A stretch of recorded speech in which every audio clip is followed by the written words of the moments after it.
ধর্ষণের হার যে পরিমাণে বেড়েছে, নারী নির্যাতন যে পরিমাণে বেড়েছে, বিবাহ বহির্ভূত জেনার সম্পর্ক যেভাবে বেড়েছে, নারীর দেহটাকে পণ্য বানানোর যে বাণিজ্যিক প্রক্রিয়া এটা যেভাবে বেড়েছে, এটা আইয়ামে জাহিলিয়াতেও কখনো ছিল না।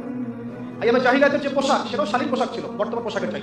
এখন তো মেয়েদের পোশাক পরানো হচ্ছে, মেয়েদেরকে ছেলেদের পোশাক পরানো হচ্ছে।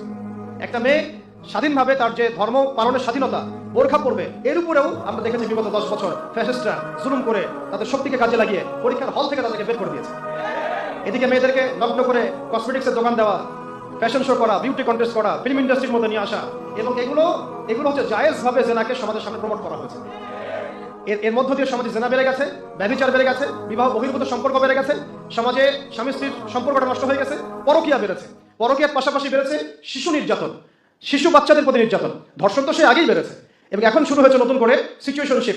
আগে ছিল রিলেশনশিপ, এখন হয়েছে সিচুয়েশনশিপ। এইভাবে আমরা জেনাকে প্রমোট করেছি নারীর অধিকারের নামে। আল্লাহ রাব্বুল আলামিন আমাদের মেয়েদেরকে, মাদেরকে, বোনদেরকে